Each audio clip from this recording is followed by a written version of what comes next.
Ray, how you doing? Good afternoon. Welcome back. Thank you. Thank you for having me back. Good to see you again. Absolutely, same. So what have you been up to? Nothing. We just got back from Mexico City. Took my wife on a vacation.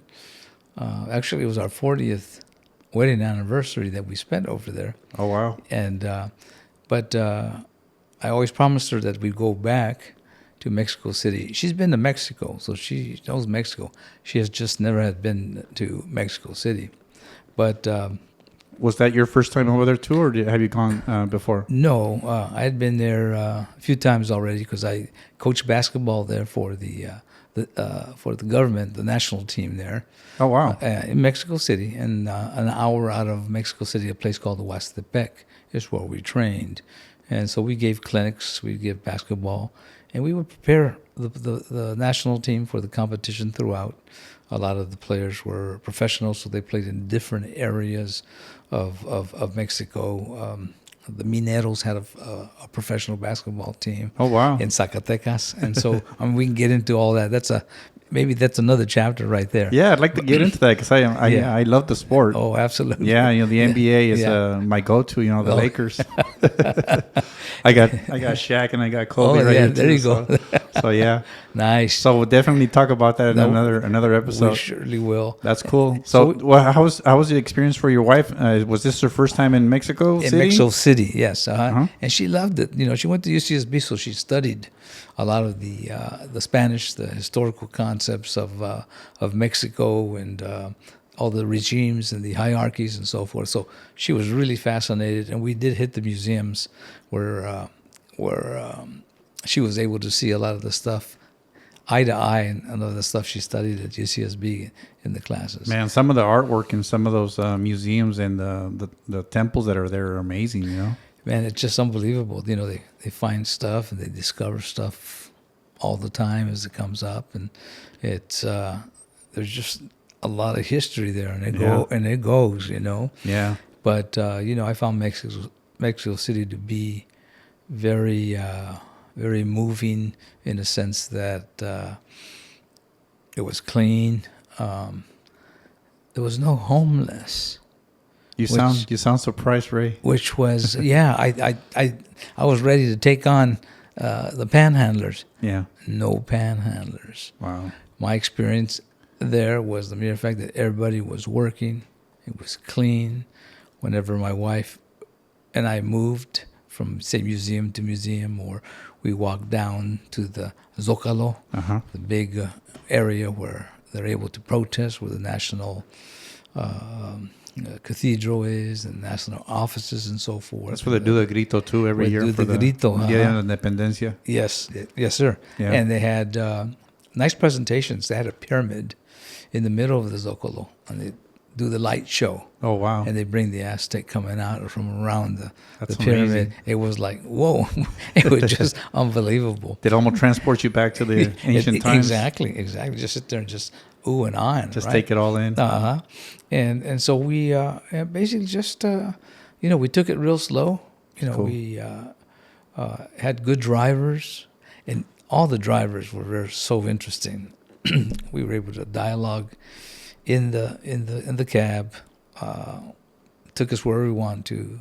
Some stayed and waited for us, and so it was just like pretty near flawless experience. That's pretty cool to go back there, and so sounds like you want to go back, Ray. There's so much to see. There's so much to see. I gotta ask you though, how was the food? Because the food was excellent. We ate because during the day, during the afternoon, we were out. Early evening, we were already coming back to the hotel to relax. So a lot of times we just grab some dinner at the hotel. But, we did go to Coyucan, where Friar Carlos' house was. Oh, wow. And on Mondays, everything's pretty much shut down. Yeah. So, but we went to Cuyoacan that day. And Cuyoacan got the name because of the coyotes, because of the coyote in that area back in the day. Right. But it's a nice little area where they have mercado, they have the shops. A lot of people go and spend the day there. It's just really, really peaceful. A little placita there where you can just relax. And so that particular day, we actually went and explored the mercado there, and had some tacos. Nice. And a lot of fruit, probably. a lot of fruit, a lot of meat. But this little stand here, we stopped and pulled over because they had grasshopper tacos, right? Oh, wow. What is it? Chapulín? Yeah. Chapulín. And Was it spicy? it was salty. It wasn't so Salty. much spicy. It was salty. Very cool. And so I had a couple of them too. And I was afraid that, having too much grasshopper, if I got on the dance floor, I would turn into a grasshopper. You're going to be jumping everywhere. Yeah, that's right. That is crazy. But it was excellent. That experience was excellent. That's people cool. were very accommodatable, very respectful. Oh my God. I mean, it was just like, wow. Were you talking to them in Spanish or in English? I was talking to them in Spanish. Yeah. But they would break out and just return it sometimes in English. Well, a big form of income in Mexico City is probably the tourists, and so absolutely. everybody's there to, make a living, but also make it, nice for you so you can come back and spend your money there again. Oh, absolutely. Yeah. And, the money pretty much goes a long way right now. Oh, yeah. Yeah. And like I tell you, the experience with the drivers, they were all very knowledgeable in their history. A lot of them were actually tour guides. Yeah. As a business that they did. But, we would have great conversations from point A to point B. And did you guys get to go to the pyramids? we didn't go to the pyramids. We decided just to hit the museums. I have been to the pyramids, and I had been to a point where they were still letting you climb up the pyramids. Oh, wow. So you actually walked on them before? Yes. And I'll share an experience with you. That particular day, when I was single at the time and I was there, we went to the pyramids that particular day. Well, they had just uncovered a priest temple where the priests actually congregated and lived in the pyramid, in the area where the pyramids are. Okay. To the side. They had just uncovered one, so they were kind of cleaning it up and digging it up, and the groundsman was there. And so we were walking by, and I was looking at it. I was real fascinated. And he asked me, you want to go down and see? I go, can I? Like, hell yeah. Hell yeah. So we took steps down. Oh, wow. So when we went in there, you saw the altar. The altar legitimately still had the paintings and the carvings on there. Had indoor plumbing, had showers. They had a shower stall with a hole where the water just came on, and they did their shower trip. Wow. They had indoor plumbing where they had a little surco where the water traveled in and just fed all the different areas that they were using. It blew me away. Yeah. It just blew me away. And started to get back into the ingenuity of, the medicine that they practice and their engineering. And I mean, just the whole thing just blew me away. Yeah. And so got the chance to climb the pyramid, and, the steps are not very wide. And I got to climb. It was hot that day. And I'm climbing, and I hear this voice yell, "Lado, Lado." And I looked, and there's this man coming up. He's coming up. So he says, can move out of the way. So he went all the way up, and it was hot that day. And I said, what's going on? So by the time I got to the top, he was already up there, selling paletas. I mean, businessman, Mexican ingenuity, okay? Yeah. It was unbelievable. It's an entrepreneur, man. I got to get up there, so I know he's going to be tired. Yeah, that's right. Hey, you got some money? I'll see you in the top. Got a nice snack for you. But the pyramids were incredible, as you all know. And then, of course, the game that they used to play with the rings on the side there, where they would kick the ball. They couldn't use their hands. It's kind of a combination of basketball and soccer. Exactly. Yeah, and then they use their hip, and they would use their feet, and yeah, I've seen that. That's pretty cool, man. That you got to experience that. Yeah, it's got to do that. How long ago was this that you made that trip to the pyramids? Oh gosh, I think I was there in probably 81, 82. Okay, That was back then. That's pretty cool. Yeah. You haven't been back since? I haven't been back since. That's pretty cool. Sounds like you had a really nice trip. It was good. It was real positive. I do want to go back. Yeah. Yeah. Your wife probably wants to go back too? I think so. Does she enjoy it? Yeah, she enjoyed it a lot. That's very cool. Yeah. There's some things she still wants to see because there's so much to see. Yeah. There's so much to see. And you know what's interesting? There's a couple of areas there called Roma Norte, Okay. and La Condesa. These areas have really transitioned into not so many Mexicans living there anymore. You got Argentinos there, and you got people coming over and just taking over that neighborhood and just lifting it as to, like, if we go to a collection or something, and we got the little storefronts, and the coffee, the whole thing. It didn't get the chance to go there, but I think next time when we decide to go, I'm going to visit that place. Yeah. Well, it's getting harder and harder to finish your career here in the United States and sustain yourself, especially in an expensive state like California or New York and stuff like that, or maybe the rest of the world's the same. But like you said, the peso goes a long way when you take money from other places that's a little bit more stable. Yes, it tends to go longer, so you can enjoy life better with less money. Yeah, that was what eye-opening. Yeah, especially when myself that kind of verged on retirement. I'm not quite retired yet. Yeah. I'm semi-retired. My wife says, "Oh, he's pensioned." That's what she says. He's not retired. He's pensioned. Yeah. But you start to think about those things. Well, absolutely. I mean, here, you're feeling a little tired, a little lazy. You don't want to cook something, so you say, "I'm just going to grab a burger," and you're dropping $20 for a burger. Absolutely. Right. Yep. And then you go to Mexico and you sit down in this nice place you eat this wonderful food, and then the bill comes back, $5, $6, $7. That's it. And it's like, what the hell? Mm-hmm. So it's just like, okay, how do I bring my money over here and live over here? And that's right. Well, I think if Mexico figures out the law and order part of it, where you feel safe, and also the medicine part of it, where they have some kind of regulations with hospitals and doctors. Right. That's going to be a magnet for people that want to retire there and actually live. Because, I mean, to me personally, that would be the only things holding me back from planning to retire in Mexico is the law and order part of it, right, and also the medicine part of it. And they seem to be working on that. Yeah. With the present administration and the new administration coming in, they're kind of like in that direction. The education part, the social part when it comes to medical, and then they instilled this pension thing, which I didn't really understand or read about, which I will down the line, but honoring that and so forth. Yeah, for better quality of life, I think, and so they're starting to do some things. Interesting enough, one of the drivers told us that there are people who work remotely, who relocate to Mexico City.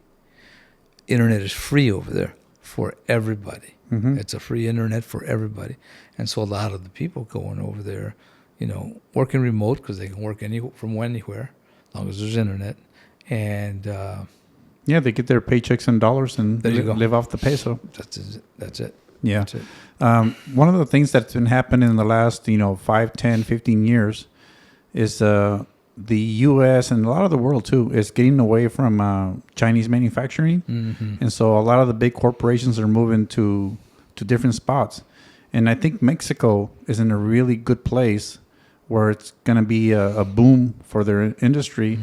And it seems like AMLO, the last president that was there, he did a couple of stuff with the infrastructure, which is a good start. But if they really work on infrastructure, as far as a good rail system that goes from north to south Mexico and east and west Mexico, and a good system that protects their people, against the corruption with the cartels and stuff. Correct. Man, I can see Mexico booming in the next, 15, 20 years. I agree with you. Their transit system is in the making right now. Yeah. And so that's just going to open up so much. And like you say, the manufacturing and the export, it's unbelievable to what they have already. Because Mexicans, I'm a Mexican. I was born in Mexico, which I want to talk to you a little bit about that later. But okay. We like to work. We don't like handouts. We want to, we don't want you to give us a taco. We want you to give me something to do so that I can earn the taco. And so if Mexico figures it out, I mean, like I said, they're going to be in a great spot. Oh yeah. And especially where more and more of the world is getting away from China, and going into different spots like India. Yeah. Taiwan, Mexico, Vietnam is big too. Philippines. Philippines. And so, yeah, I think it's a good opportunity for Mexico to take advantage of it. One of their biggest things that they've done, and I think it's open now.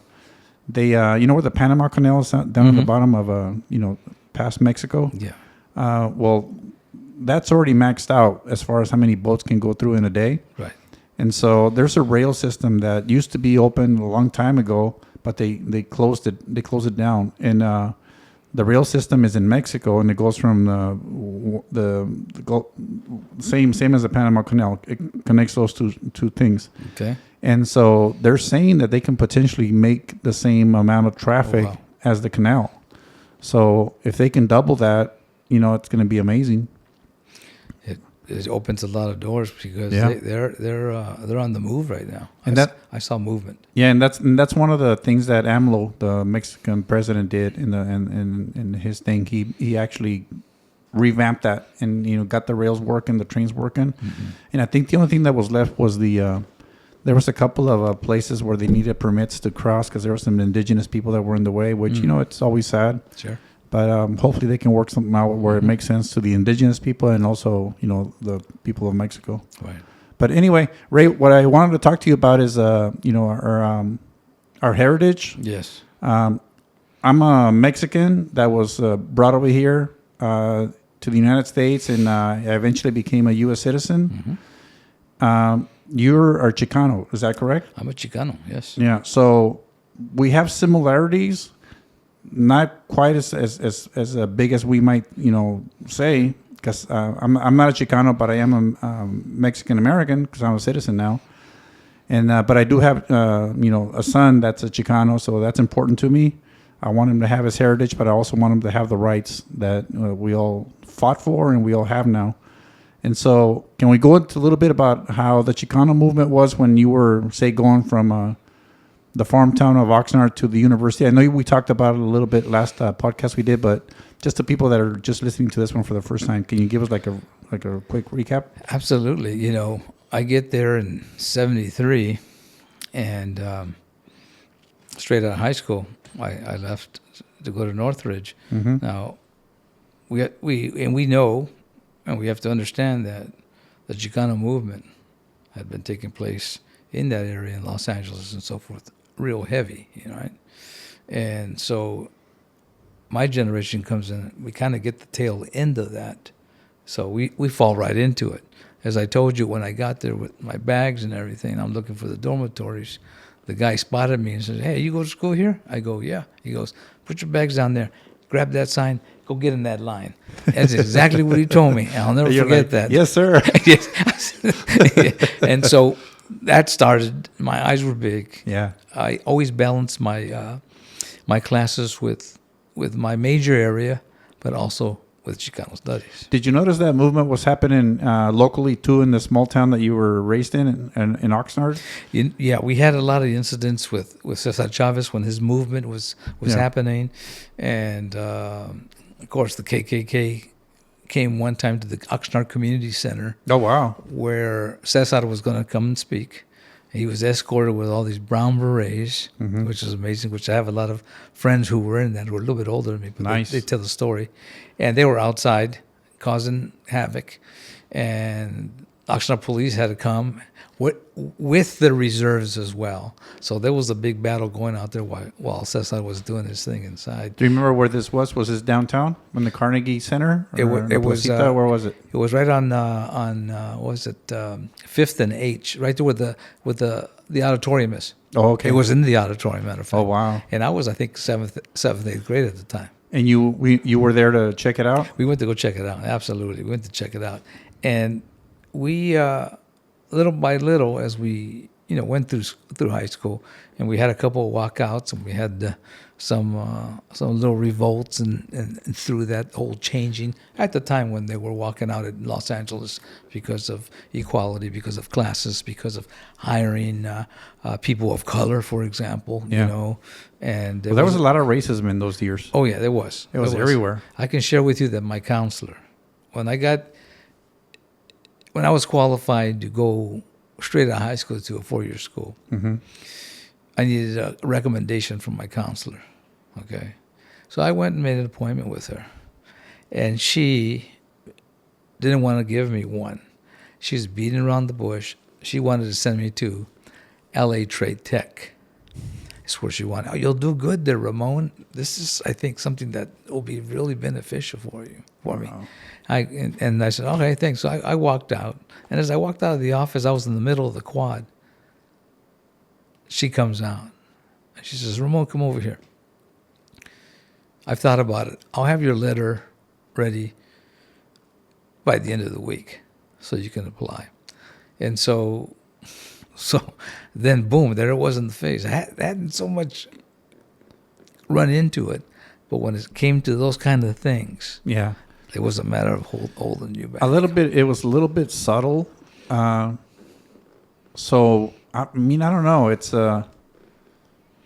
some people are just plain assholes, right? Mm-hmm. So they're going to be mean, and they're not going to hold back on what they think. Right. Some people, they just think, and this is where racism is ingrained inside the brain, where sometimes they do it subconsciously. They don't think about it. Mm-hmm. And so I can see where she was maybe trying to guide you in the right spot, but once she saw you and saw your name, she assumed, oh, we got to give him this. We got to get him over there. Exactly. Yeah. Yeah. Yeah. Exactly. But she was conscious enough to realize it after you walked away, mm-hmm. to say, hey, maybe I'm doing something wrong. Let me help this young man out. That's right. So what happened when she came back and got you? She told me that she was going to write the letter of recommendation. She would have it ready by the end of the week. Nice. So I can submit my packages because deadlines were coming up. So you were searching for a university at the time? It was 2 universities that I was interested in, mainly UCSB, mm-hmm. and I think another one was Fresno. I thought about Fresno for some reason. But I ended up talking to a special counselor, Alex Pudillo, who his focus was just on getting qualified Chicanos and submitted their applications and sending them to school, primarily to Northridge, primarily to UCSB, because they had an agreement. And so that's how I ended up at Northridge, because they called first, so I just went with the first call. And this counselor, where was he working at? He was working at Oxnard High School. Okay. High school. And he was a mover and a shaker. He was very progressive. And there was another one, Gail Cuevas, who came in after him, was another mover and a shaker, really involved with future leaders of America and so forth. But that one we can catch up and talk about later. Okay. But being at Northridge, we get... So what made you decide to go to Northridge instead of Santa Barbara? They were the first or Fresno. They were the first ones to accept okay. me. So you sent a letter to 3 places, and the first one was Northridge. The first one was Northridge called, yeah. And they said, you're accepted, or come on for a... Accepted. Congratulations. Nice. Okay, so that was one of those things. Nice. You must have had really good grades.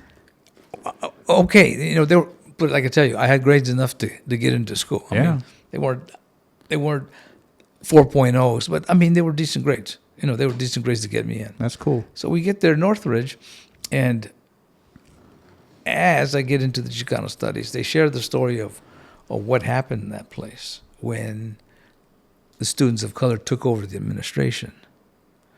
And something that happened on the athletic field where a white coach hit or disrespected a black player in an instance.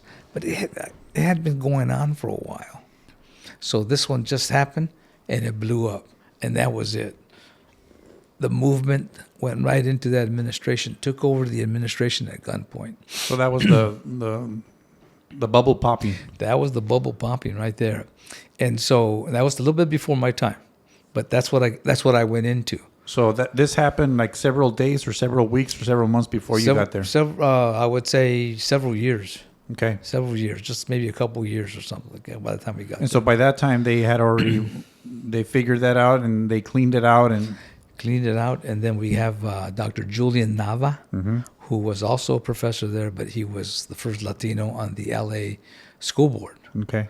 So he gets this thing going on recruiting, I think, as I heard the story, Dr. Rudy Acuña, okay. who many consider him to be the godfather of Chicano studies. He implemented the program there. and then the recruiting began. Nice. So I was part of that recruitment there to get into that, as many were, and so second largest department on campus, student wise and classes wise, and professors, and oh my God, it was just one of the best programs. Now that I know education as how it should work, their student service program, their counseling program, it was all cohesive and unity to have students. So this is a smart guy that kind of set all this up, and it was all to help the Chicanos. And it was help the Chicanos, yes. Or would it help the minorities, also the people of color, or it was just strictly Chicanos? Absolutely. Well, it was strictly Chicanos at that time. It wasn't even Chicana yet. Not yet. It was just Chicano studies. Yeah. But anybody who went in there, I mean, there was, sensitive whites who took them, and there's blacks and there are Asians and so forth. But primarily, it was the Chicanos that hung in there. And so just, like I tell you, bounce that academia. And what kind of stuff would this person do? Would he, I'm sorry, what was his name? Dr. Rudy Acuna. So Dr. Acuna, what would he do as far as, get students and help them out, tutor them, get them the help, and kind of guide them? Is that what he did? Kind of guide them. He's a professor of history. Mm-hmm. And so in building that, bringing professors on, bringing students on who went through the program, got their master's, working on their doctorate, bringing them as faculty members. So building the faculty part of that. Yeah. Building the program and the classes as part of that. Bringing in the counseling and the student services and the tutorial. Was Dr. Acuna part of the administration at the university? No, he just taught. He actually taught. He was a teacher. Yeah, he actually taught, I think, at Pierce College.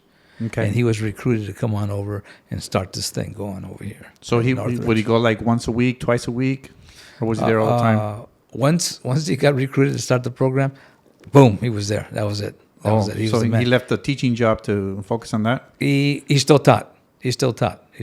Yeah. Damn. Yeah. So energy. No. He's still right today. I think he's like in his early 90s. He's still writing today. He's not. I don't think he's teaching anymore, but he's still writing articles. I mean, I get him on my phone, and I always think about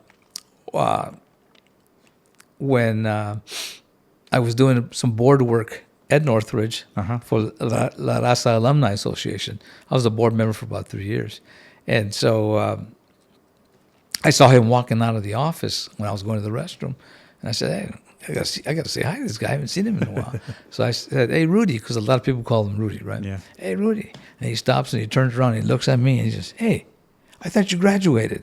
But that's the humor he had. But yeah. In doing that, also with LULAC, and at the time I was the director of LULAC, we had the state convention. What is LULAC? League of United Latin American Citizens. Gotcha. Okay, and we were that's a Chicano organization too. Latin association, so they're considered. Came out of Texas. Okay. Some bad stuff in Texas with the Browns, right?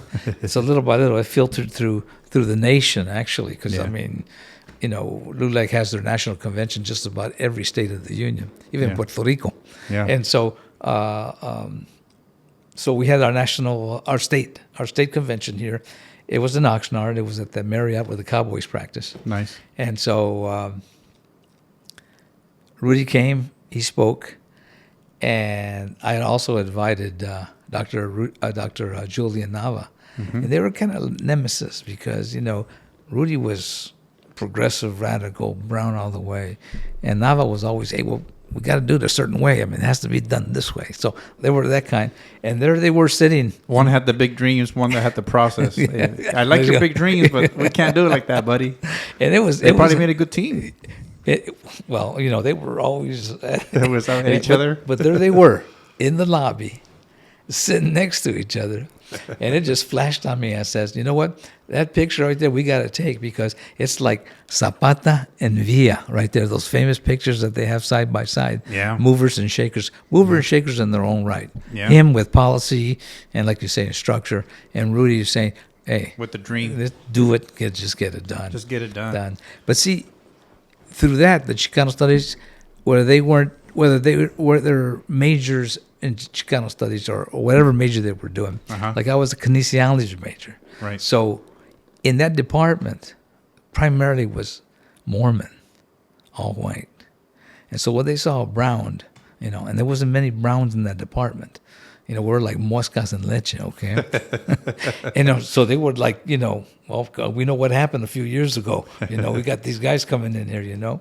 And so, but, being Mormon, they had that religious part of them. So, they had that spirituality. So they were pretty much accommodatable. But Mormons, they're known for going to different places and, exactly. doing their missionary service. And so they're a little bit more tolerant to different races. Yes. They still might have a little bit of that, but a little uncomfortableness, but maybe because of the tension from what's happening around their cities and stuff. But, exactly. But they're a little bit more open-minded as far as ethnicities. Exactly. And so, there wasn't many kinesiologists in that department. There actually was Tony Prado, who was from Santa Paula, good football player, quarterback for Santa Paula High School. He was a quarterback at Northridge for a period of time. He was in the kinesiology department. Another friend of mine, Jorge Casas, who lives in Ojai, pharmaceutical guy. Yeah. He was in that department, myself, and a couple others, but not many. Yeah. Not many.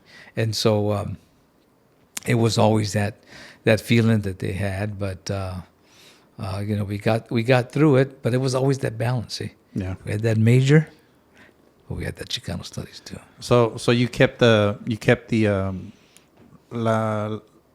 La Causa was never left behind. No. You always, you did your studies. You want to, make sure you learn how the body works with kinesiology, right. Or, the nerves. Right.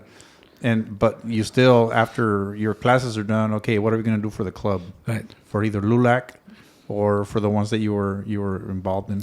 Right. Exactly. And, being in Northridge, there was always functions, protests of all sorts. And so we were always united in doing that. Well, if you were there in the 70s, 73, 74, that was, you're saying it's the end of it, but I think you were right in the smack in the middle. Oh, no, that's what I'm saying.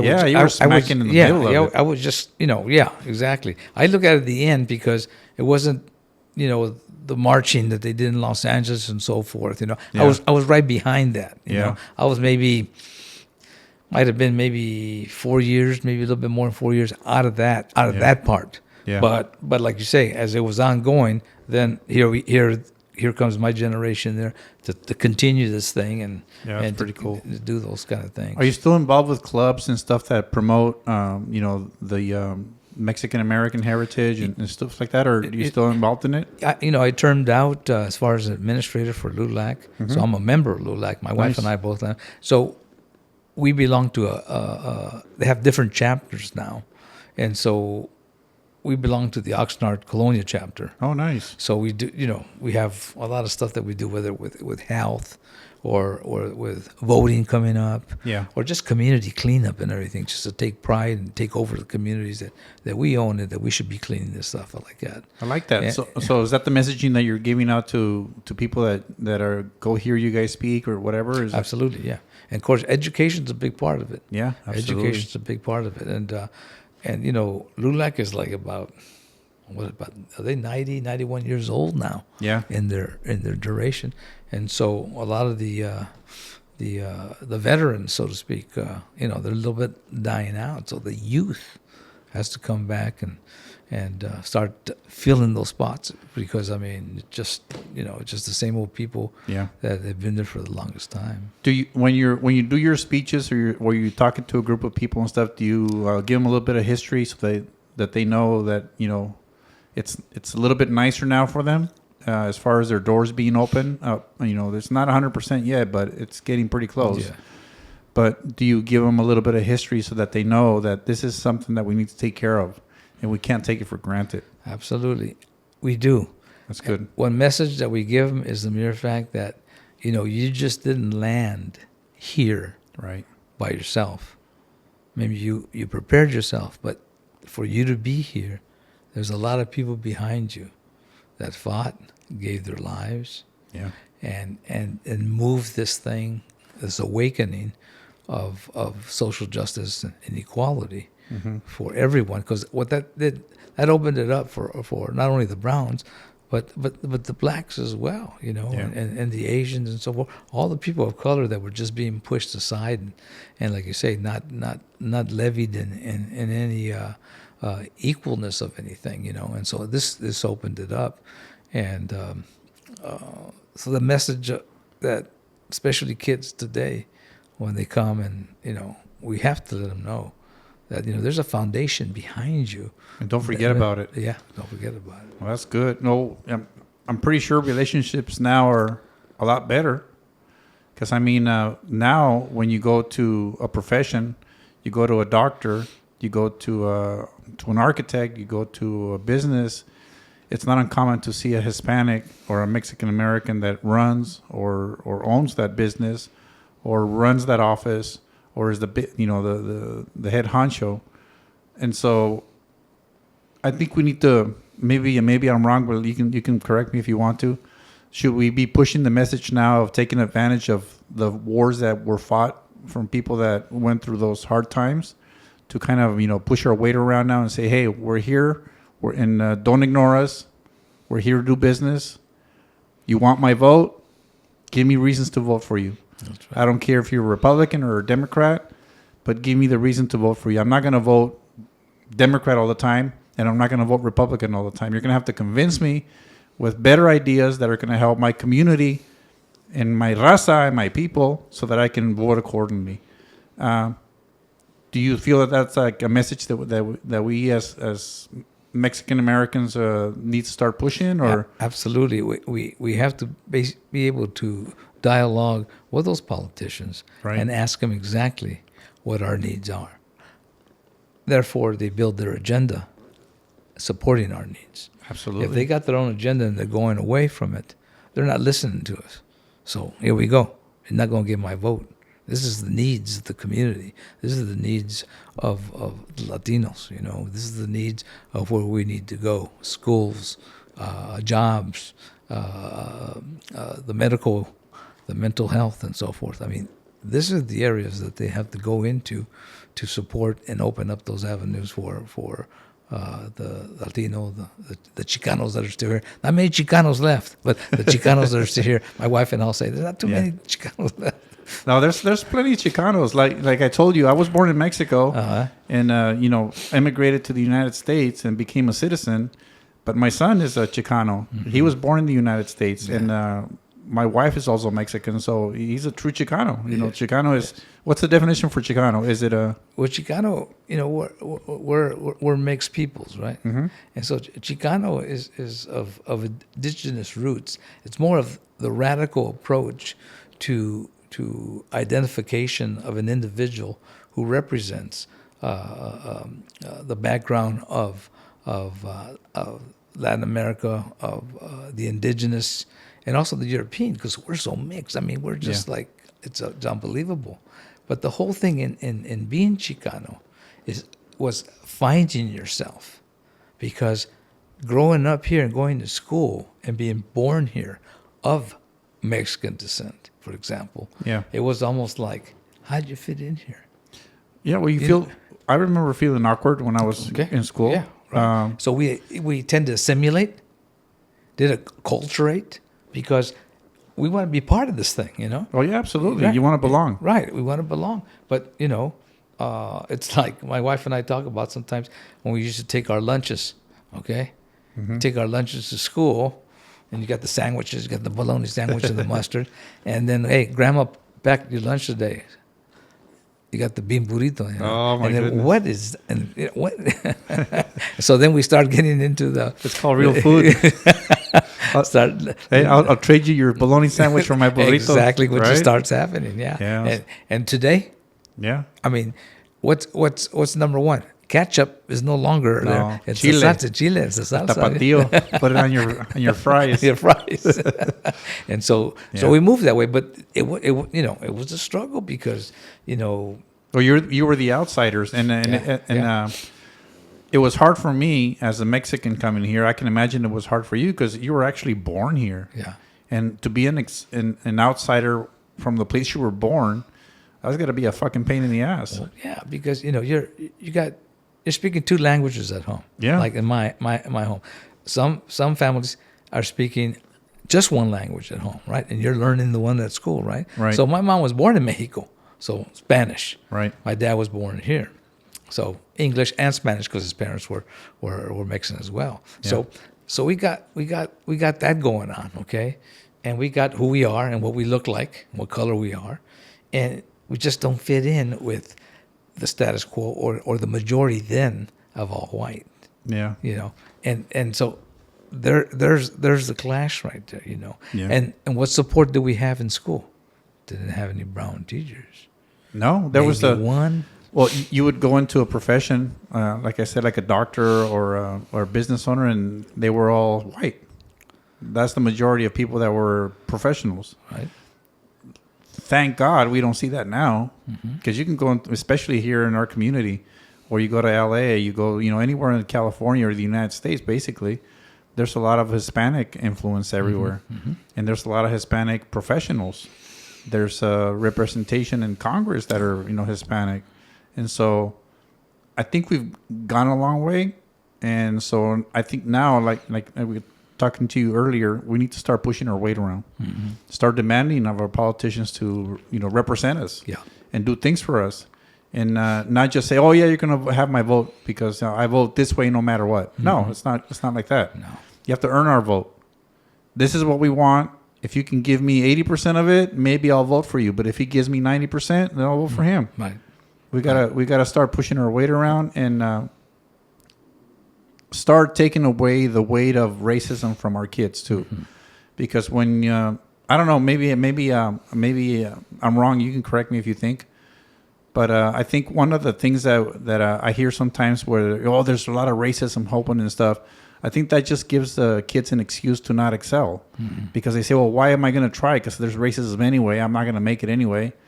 And I think we need to start taking those weights off our youngsters and start telling them, yeah, there's racism, but, you can overcome it. That crap is no good no more. No. So if you see a racist, just ignore them. There's opportunities there for you, whether it is going to school, going to a university, starting your own business. There's a lot of ways to make it in the United States. That's right. And nothing's going to stop you. No.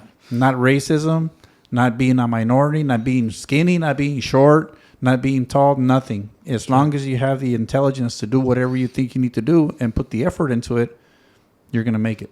And let me piggyback to that, because that's well said.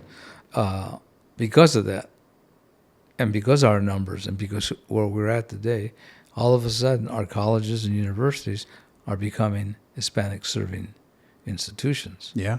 And so that's already a move in the right direction.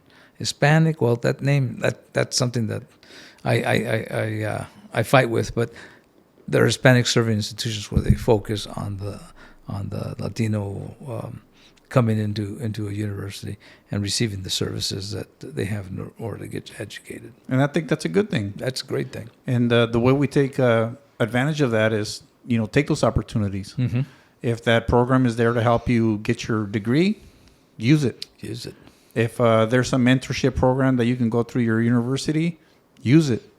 If you have your tío that has a business and you want to bounce some ideas off of them, use it. Absolutely. If you know somebody that can help you with a certain thing, take advantage of it. Absolutely. And don't be afraid to say, oh, I'm a Hispanic, so there's racism out there, so I'm not even going to try, or I'm not going to go to that school because there's a lot of racism there. No. Yep. Stick your head up. Right. Take your chest out. Be proud. Don't be disrespectful, but be proud. Absolutely. And I think that would be a good message to start pushing around. And it's good because students today, of course, they're seeing them in their schools today, from pre-K all the way through high school. They're seeing the multiculturalism of teachers representing different ethnicities. Yeah. And we get into the universities, and certain universities like Hispanic serving universities, you see the drive to hire people of color, right? And bringing people of where normally we wouldn't have a doctor of kinesiology, education, leadership studies, someone like myself that could help them, and others who maybe don't relate or don't have the same experience that student has. can be infringed on their learning as well, versus someone who does. Right. And so, luckily, we have more role models now. Yeah. That look like us. Yes. You have. Yes. So now we can say, oh, look there's a doctor that looks like has a nopal right here in his forehead. I have a nopal too. Maybe I'll be a doctor. Right? Yes. Absolutely. Yeah. No. And it's so strange because I remember being a high school teacher, and remember I'm a kinesiologist. Okay. Yeah. So I get hired as a math teacher. And so... Wait. Yeah. Kinesiology, that's the movement of the human body. Yeah, that's and the reason I know that is because I have a niece that has her doctorate in kinesiology. Oh, does she? Okay. Yeah, okay. She's amazing. She's a really smart kid. Yeah. And so that's basically who I was. But I got hired because I was able to coach. So they had to find a spot for me. All the PE jobs were taken by the veterans, so... a young buck wasn't going to come in and do that. So they put me in the math class. So they wanted a coach, but they can afford a math teacher. That's right, yeah. So I taught math, and, I turned into a pretty decent math teacher. What grade was this? This was actually, this would have been 9 through 12 because oh, wow. It was during the time where we had countries, Vietnamese students, Cuba, who else was coming? The Prince of Iran. We had, my classroom was multicultural before even multicultural came into effect. Talk about diversity. Oh, before that even came into effect. Different languages. But remember, math is the universal language, right? Yeah, 2 + 2 is always 4. So I was able to really focus on their all needs because their countries look at mathematics totally different of what they put emphasis on. So a lot of those students had trouble with fractions. Mm-hmm. They could do the decimals. They can convert the meters to centimeters. They can do all that. But fractions they always had trouble with. But the different languages. So Monday through Thursday, we busted tail. We worked hard. We were on task. We did. And on Fridays, we partied. Nice. And they would all bring their foods, the different foods. So you'd make a community. And make a community. Nice. And that's how I got out of that. And eventually, getting out of math and getting into physical education part of it. Yeah. That's what I ended up having. It's amazing how, as humans, breaking bread with somebody really opens up a whole new way of saying, "Hey, I like you. We're cool. Let's break bread." Mm-hmm. That's always so. I'm glad you figured out that the food was a unifier. Game changer. Yeah. It was a game changer. And, they run down the line. There was a young lady who was Vietnamese. She became a hairdresser, and she worked in a shop in Thousand Oaks back then. Uh-huh. And a super student. She learned. Of course, she retained her primary language, Vietnamese. Uh-huh. Learned English, of course. And she learned Spanish. Oh, wow. Why? Because we spoke a lot of Spanish in that class. Because there was majority were Mexicanos that came from Mexico. Yeah. So they picked up that, but they also picked up the other languages as well. Well, so I'm sure the Mexicans picked up a little bit of the Vietnamese or the Iranian. Yeah. I mean, because you're eating, you're asking, what is that called? Yeah. You brought the dish. What is it called? Right. You learn at least the name of the dish. Yeah. And and understanding the students who were migrating to the States, in the way they studied and the way they worked in class, you had to really focus on the fact that what they value is respectful and disrespectful. Yeah. We always say, "Hey, good job, man, good job," on the shoulder. And in a lot of cultures, that's offensive, or getting a kid by the head, saying, that was a good job, and it's very sacred and so forth. So. Yeah.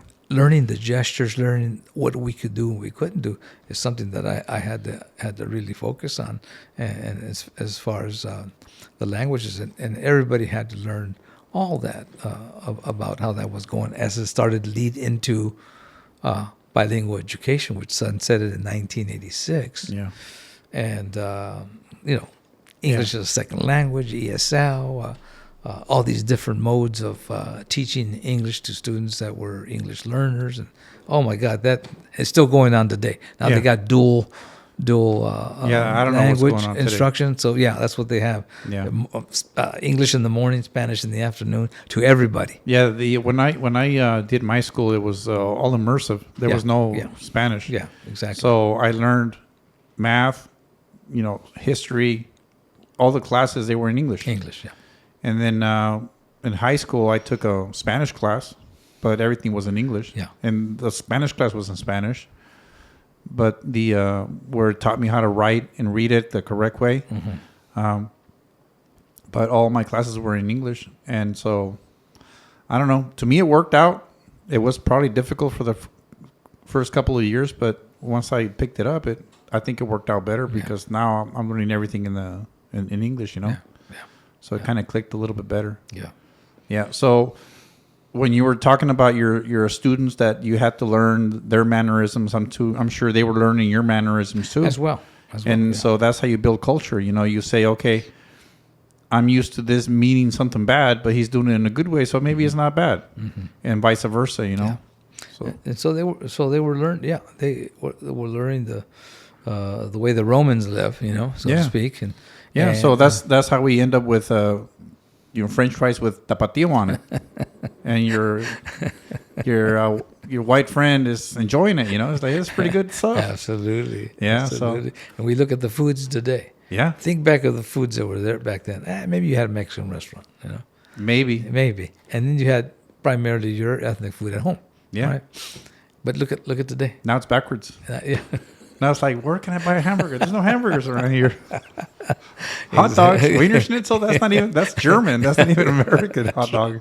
That's right. It's crazy. So so that that's gone. Yeah. So Northridge, basically opened that up for a lot of us to, especially myself. Yeah. Coming from a small community, small county at that particular time, small city. Yeah. And then really the political things that were going on over there, and that kind of just brought me back into, as little by little, because I was heavily into coaching for a long time. So, but little by little, when I got out of that and got more into the social justice part and everything, and my grandfather was always behind fighting for the lemon pickers and having their union meetings, and that was going on over there. And my mom was kind of like a civil rights fighter, supporting my grandfather all the time, and me growing up into seeing that. So that was kind of always in the back. So you couldn't miss it back then. It was like I said, racism was everywhere. You'd walk in the street and there was racism. Yeah. Some of it was like the asshole right in front of your face, and some of it was subliminal. Right. Where, I'm glad we are in the spot we are now where it's almost all gone. And so that's why I feel like we need to start, pushing our weight around. Yeah. With, like I said, with, growing, instead of putting weights on our kids, giving them wings so they can know that they can fly and they can, make something good of themselves. Yes. Yeah. Ray, thank you so much for coming back. Oh man, thank you for having me. Yeah, we're gonna have to make these more often. Absolutely. And, we'll talk about different stuff. Absolutely. So I appreciate you coming by. We got a part 3 coming up. Looking forward to it, huh? Good job, man. Thank you. Appreciate it.